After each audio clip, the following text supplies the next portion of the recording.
I moved into Unit 4B because the rent was a joke for Ashwood, a forgotten suburb where the trees lean too close to the buildings and the streetlights buzz like dying flies.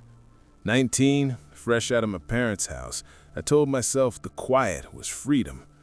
The hallways smelled faintly of old carpet and something metallic, like coins left in a pocket too long. I liked it. It felt lived in without being crowded. The first weeks were ordinary. I slept on a futon dragged from the curb, ate takeout on the floor, left windows cracked because the heat stuck to my skin. At night, the radiator hissed in short bursts, almost conversational. I'd lie there, listening, half asleep, convincing myself it sounded like someone breathing on the other side of the wall. Then the key turned. It was a Thursday, past 10. I'd liked the deadbolt twice, I always did. The sound came soft at first, a testing scrape. Then the tumblers gave with a clean click. The door eased inward an inch, paused, then another inch. No knock, no voice. I sat up fast enough to knock my phone to the floor. The screen lit the room blue. In the doorway stood a man in his late 50s, coat too heavy for the season, arms full of paper grocery bags that sagged at the bottoms. His face was wrong, skin waxy under the hall light, eyes catching a glow like wet glass. He didn't look at me, he looked past me, at the far wall, mouth working silently. He stepped inside. I scrambled back until my shoulders hit the kitchen counter. My voice cracked on "hey," but nothing else came. He crossed the living room in 3 jerky strides, bags rustling, and stopped a foot away. Up close, the smell hit. Damp earth, old paper, something faintly sweet like decaying flowers. His lips parted and a low sound came out. Not words, more like air forced through a clogged pipe. It wasn't coming from his throat. It was inside my skull. I lunged for the door. He moved faster, one hand clamping my wrist. His grip was cold, fingers too long, joints popping as they tightened. The bags dropped. Something inside them clinked, glass, metal, and rolled across the floorboards. That's when the neighbor from 4A burst in. Mrs. Hale, mid-40s, always in cardigans. She didn't scream. She just grabbed his coat collar with both hands and hauled.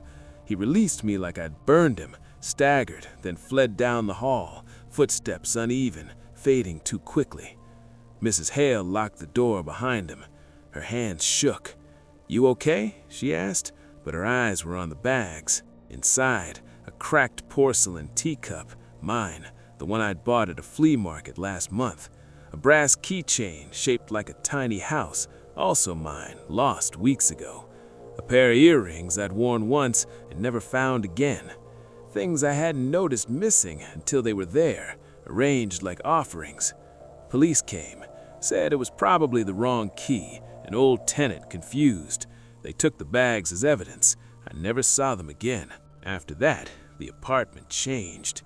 The radiator no longer hissed, it sighed, long, patient exhales that matched my breathing when I tried to sleep.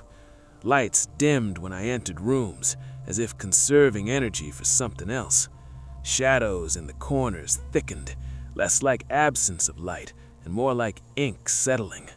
Once, crossing the living room at 2 a.m., I stepped on something soft, looked down, a faint, damp footprint, too large, too narrow at the heel. By the time I grabbed my phone, it was gone, but the wood felt colder there. I started finding things rearranged, my keys on the windowsill instead of the hook, the futon blanket folded into sharp hospital corners when I'd left it balled up. Small adjustments, polite almost, like someone tidying after a guest. The dreams came next. In them, I was in the apartment, but older, peeling paint, yellowed curtains. A woman sat at the tiny table, back to me, hair long and gray. She turned slowly. Her face was the man's face, same waxy skin, same glass eyes.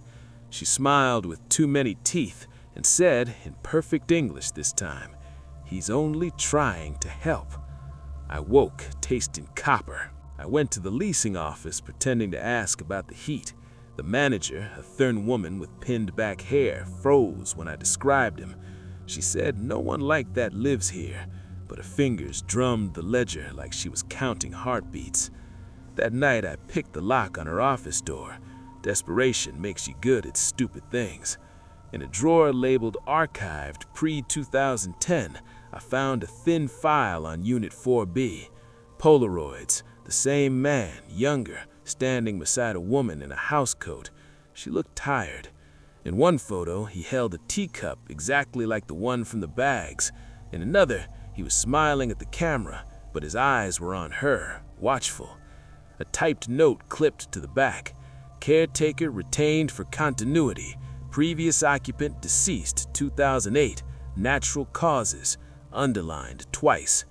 No name for him, just caretaker. I moved the futon against the door that night. Didn't help. The whispers started in earnest. Not words, fragments. Regret that tasted like rust in my mouth. Longing that pressed behind my eyes. Once, cooking ramen, I felt breath on my neck. Turned. Nothing. But the pot was stirred when I looked back. The spoon rested neatly on the counter. I stopped sleeping more than an hour at a time. The last night I stayed, I didn't run when the lock turned. The door opened slowly, like he was being careful not to wake me. He stood in the frame, same coat, same bags, empty now. No lunge, no grab, just him, watching me. I met his eyes. They weren't empty anymore. They were tired, deep lines around them that I hadn't noticed before. He lifted one hand and palm out, like apology. The air thickened with that same sweet rot smell, but softer. He spoke, inside my head, clear as a memory that isn't mine. She asked me to stay, to keep things right. I stayed too long.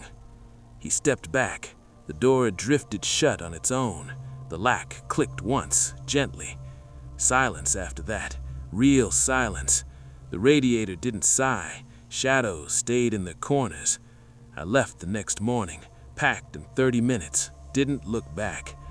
I live in a new place now, bright, loud, full of people. Rent's higher, I don't care. But sometimes, when I'm alone and the room is very still, I catch the faintest metallic scent, or my keys end up on the windowsill, or I wake with the blanket folded perfectly around me. I tell myself it's habit, memory, nothing more. But last week, I found a cracked porcelain teacup on my kitchen counter, one I've never seen before. It was warm, like someone had just set it down. Not everything that haunts us means to harm us. Sometimes it only doesn't know how to let go.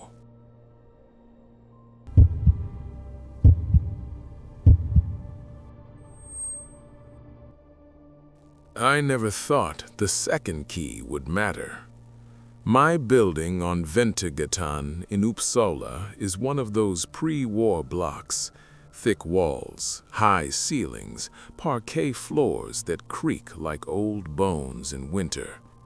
Rent control keeps it affordable, but the trade-off is quirks, finicky radiators, a shared laundry in the basement, and a superintendent who only answers calls on Tuesdays.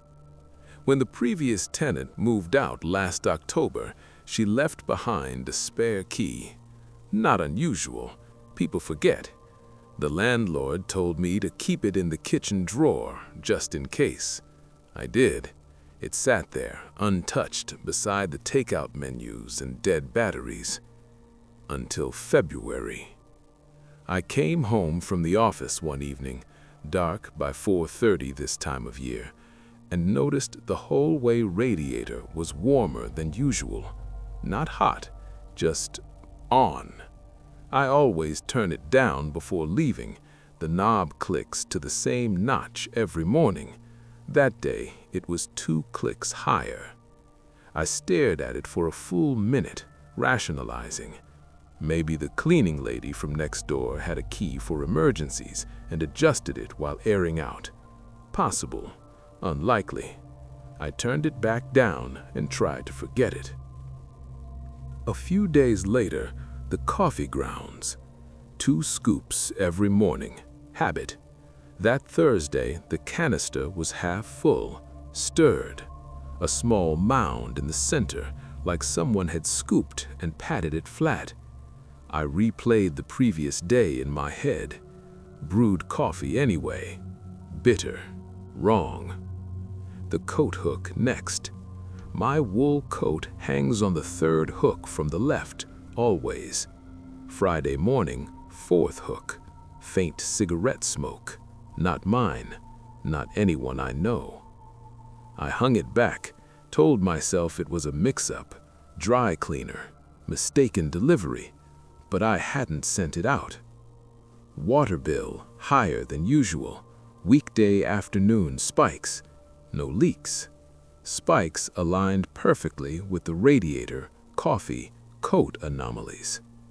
I started keeping a log. Leave time, return time, coffee canister, radiator knob, coat hook. For a week, nothing.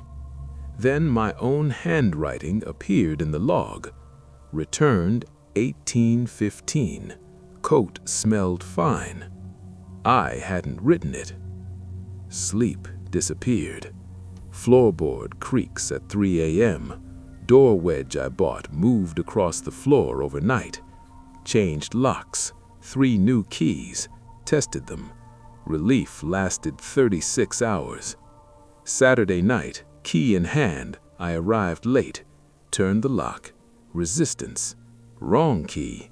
No. Old spare from the drawer. New key in pocket. Door opened. Apartment normal. Drawer opened 2 inches. Only 1 key remained. Second old spare gone. Cameras installed. 2 nights, nothing. Third night, 14:47, motion detected. Living room, live feed, empty. Drawer open, not drifting, deliberate, 2 inches. Camera moves slowly, measured like someone adjusting a painting. Freeze, resume, drawer closed. Replay, 14:46:58. Hand enters frame. Black glove, tight wrist, no logo, no exposed skin. It reaches toward the camera. Familiar, precise. On the wrist, my watch. Scratch at 11 o'clock from November slip. Pulse spikes. Second hand ticks. Hand tilts the camera slightly. Pauses. Considers. Withdraws. Room empty. Watch keeps moving. I stopped going to the office. Unwell leave. Curtains drawn. Lights low. Laptop screen the only glow. Cycling between feeds. The first day after the hand, silence. No alerts. I replayed the clip obsessively, zooming on the scratch, the glove's creases, the deliberate pause before withdrawal. My watch on someone else's wrist. Day 2, I barely ate, checked the fridge light every hour, off when I left the kitchen, on when I returned 5 minutes later. No motion detected, no explanation. I started leaving notes for myself on the counter, fridge light off at 2:22. The next time I looked, the same note had a small check mark added in my pen. No other handwriting change, just affirmation. I tore it up. Day 3, the bathroom mirror. I wiped condensation after a shower, wrote empty in the fog with my finger. Came back an hour later, mirror dry, but the word remained, edges slightly smeared as if traced again by a colder finger. I photographed it, compared timestamps, no one in frame. That night, the hallway camera caught nothing visible, but the timestamp jumped forward 7 seconds at 02:03. A glitch. Was someone standing just out of shot, waiting for the lens to cycle? I moved the couch so my back was to the wall, knife under the cushion. Day 4. The sock. One gray sock, mine from the laundry basket, appeared on the bedroom floor near the foot of the bed.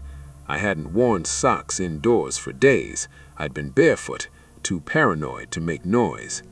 The sock was inside out, heel threadbare, exactly where mine always wore first.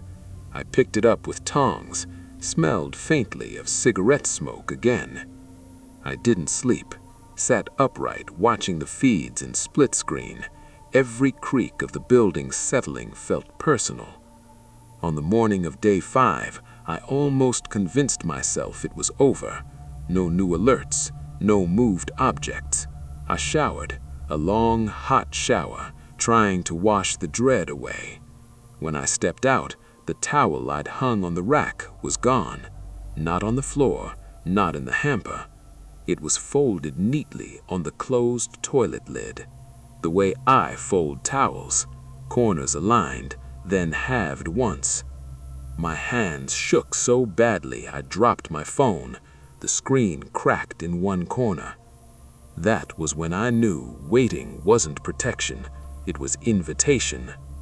5th night proper, 4:12, hallway camera, bathroom door opens. From inside, no one. Light flickers, on, off, on, off. Signal? 0419, bedroom camera, chair desk moved, middle of the room, facing bed, cushion indented as if recently occupied. I confronted the superintendent the next morning. Footage shown, blurry hand, my watch, chair, sock, towel. He watches silently, face unreadable. You changed the locks last week. I have the new key, emergency only. No mention of using it. Pause. Old tenant, she asked for mail, came for a box. Storage closet empty, except my winter boots, top shelf, my phone charger. Night, knife on kitchen table, lights on. 0247, front door handle moves, down, stops. 0311, email, anonymous, photo attached, me sleeping on the couch 4 nights ago, taken inside the apartment. Dawn, bag packed, left the apartment, told landlord, family emergency, paid 2 months, new studio across the river, key fob entry, higher floor, no shared storage. 3 weeks, quiet. Then package, plain brown envelope, hand delivered. Inside, single key, brass, freshly cut, my old apartment key. Note folded. I kept the spare. You wanted to feel safe. Now we both do. I don't lock the door anymore. I don't chain it, because a locked door only keeps out what's outside. What's already inside has been breathing with me for a long time, and perhaps it always has.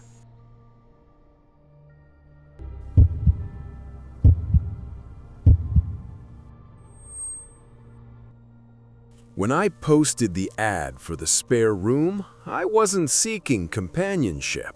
I was seeking erasure.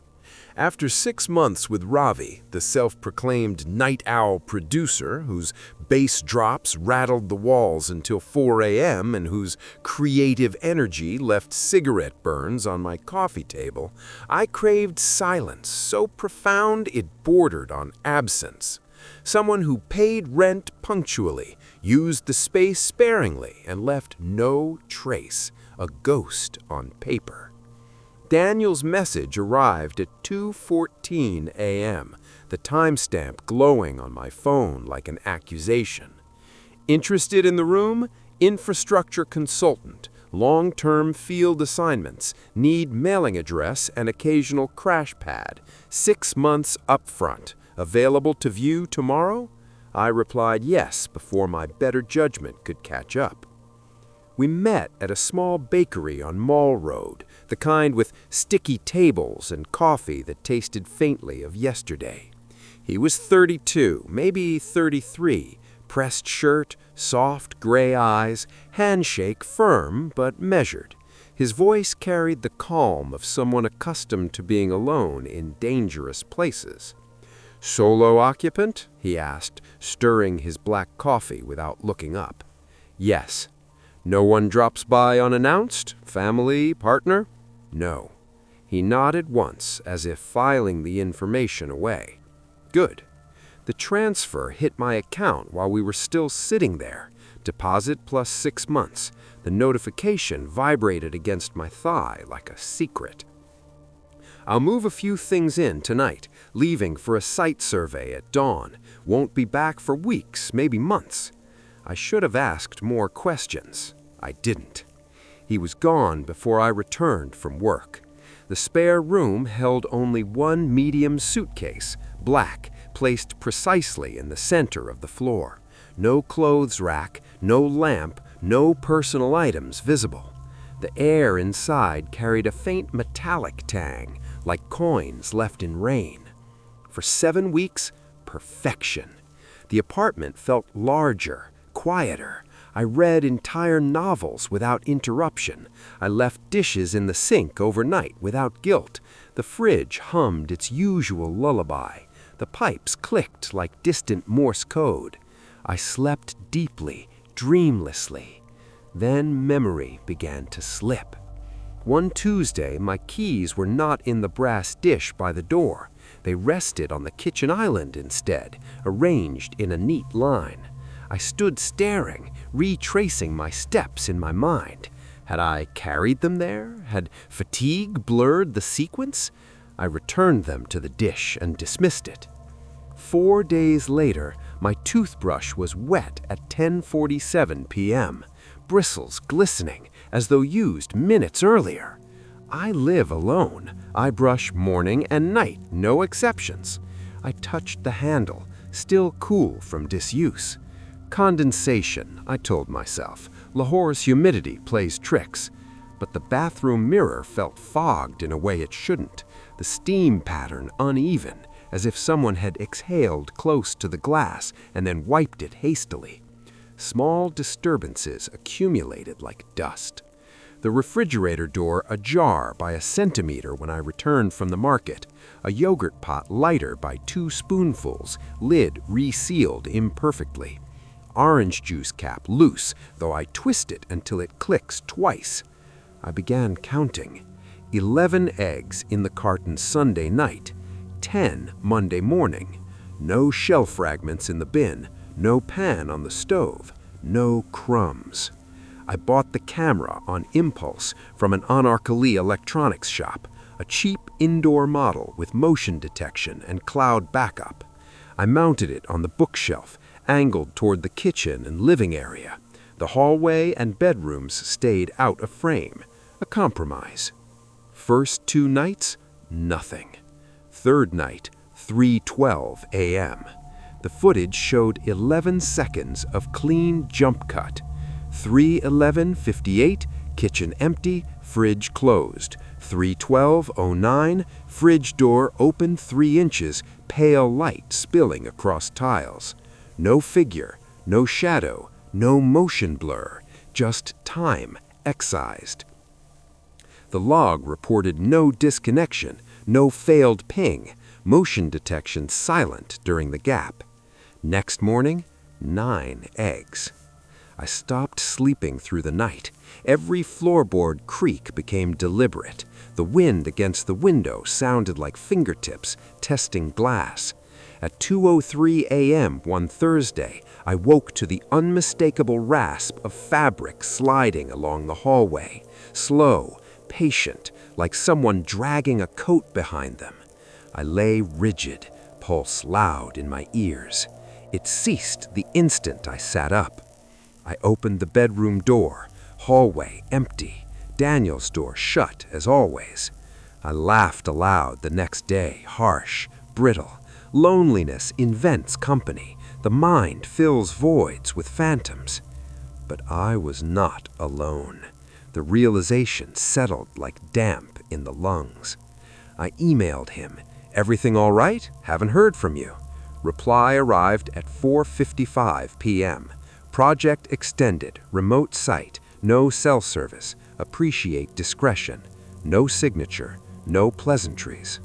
That evening, I stood in his doorway for the first time since move-in.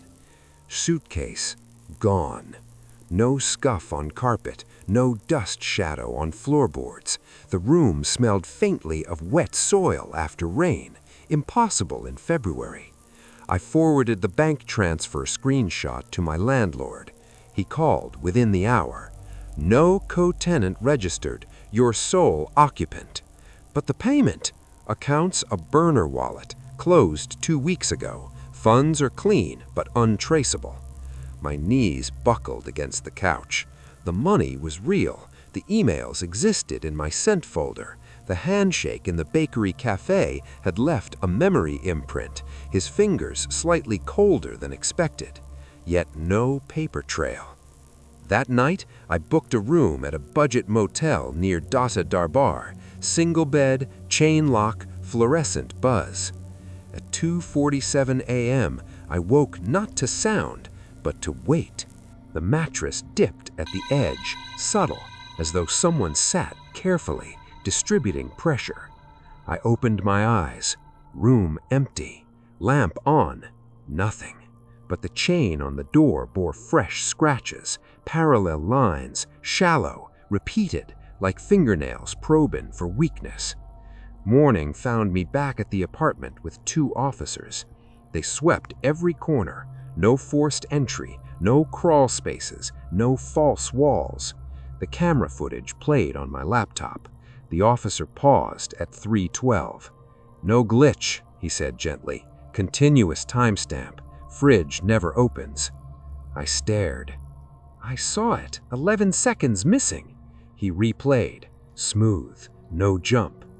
You're sure you didn't edit this? The dresser in my bedroom had been pulled away from the door. It stood flush against the wall again, as though never moved.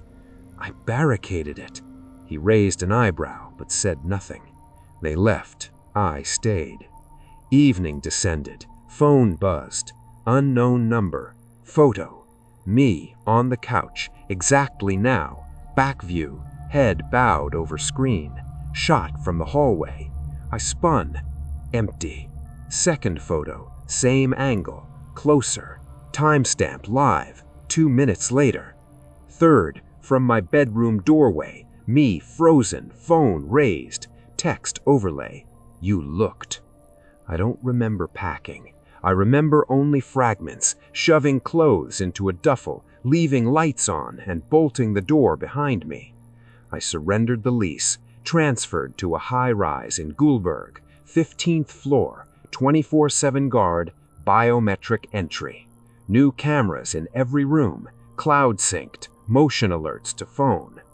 Nothing ever triggers. Yet at 3:04 a.m. sometimes, the phone vibrates once. No notification banner. Camera app opens itself. Black screen reflects my face, bleary, illuminated by screen glow. Behind me, in the dark glass, a shape occasionally stands. Closer than physics allows. Not touching, not retreating. Just there, watching. I tell myself it's reflection artifact, pareidolia, exhaustion. But some mornings the toothbrush bristles are damp again, and some nights the mattress dips at the foot, just enough for the sheets to pull taut. Not enough to see, just enough to feel. I no longer invite absence. I know now, absence invites. Some tenants require no lease, no key, no suitcase. They only need you to believe the room was ever empty. And once you open the door, even just a crack, they never truly leave.